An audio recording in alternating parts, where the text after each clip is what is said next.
The outspoken you, only you gotta believe in you. Pack your bags right now, let's go follow the truth. The outspoken you. I think the UK sees Andrew Tate as something way bigger than a man facing criminal charges. To them, he's a rival source of authority over young men. And once you see it that way, everything happening around him takes a complete different meaning. But before we get into that, let me be very clear, extra clear. This isn't a defense of Andrew Tate, and it's not an attack on the women coming forward. I don't know if the allegations are true. I don't.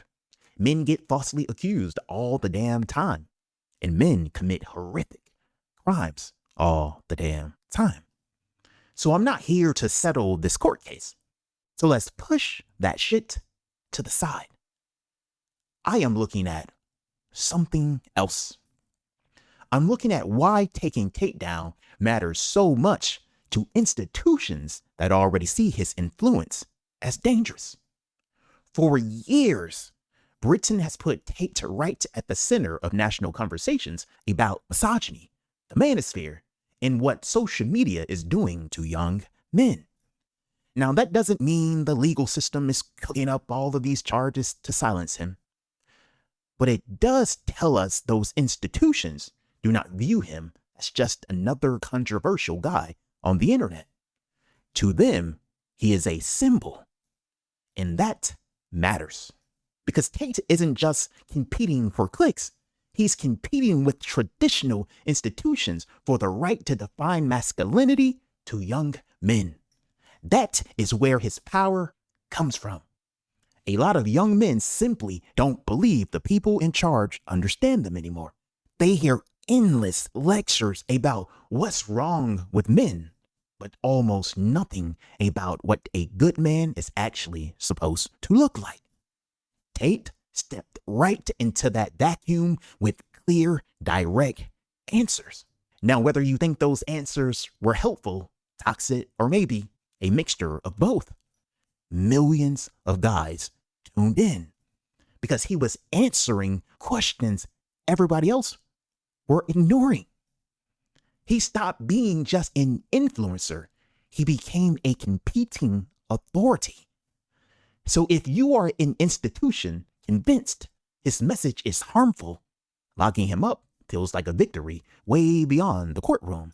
It shatters the illusion that he is untouchable. His entire brand is built on strength, independence, and the flex that the system can't control him. Putting him behind bars hits the image at its core. It tells his followers that wealth and status won't save him. And it sends a message to anyone else trying to build that kind of audience that the state always wins in the end. Now, I can't read the minds of the prosecutors, but the broader psychology isn't hard to spot.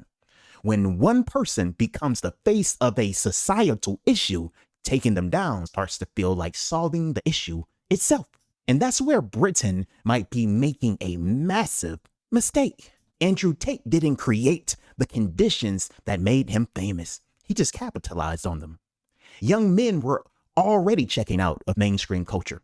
They already felt ignored, or worse, treated like the problem by default.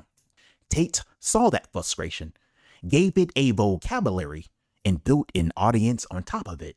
So even if the UK removes him entirely, the underlying reason people listen isn't going anywhere. The manosphere isn't some corporate hierarchy with a CEO and a head office that falls apart if you take out the boss. It's a decentralized reaction to a set of feelings shared by millions of people. Locking him up might weaken the man himself, but it could easily validate the narrative that made him famous in the first place. And someone doesn't need to be innocent to become a martyr. Martyrdom is about perception, not courtroom verdicts. If his audience already thinks the establishment is out to get him, sending him to prison looks like definite proof. The system tolerates almost anything until your message threatens their control. The real question is whether those institutions can replace what he was offering. Can they give young men a compelling vision of masculinity without talking to them like they're broken by default? Can they rebuild trust without demanding compliance first? Because silencing an influencer doesn't fix institutional credibility, and tearing down a symbol doesn't change the climate that created it. Britain might think Andrew Tate built the manosphere. It's the other way around. The conditions that built the manosphere created Andrew Tate. And until we actually address those conditions, taking out its biggest figurehead won't stop the movement. It's just going to create a vacuum for the next one. Ladies and gentlemen, I am the outspoken you. And remember, noise is not knowledge. The outspoken you, only you gotta believe in you. Pack your bags right now, let's go follow the truth. The outspoken you.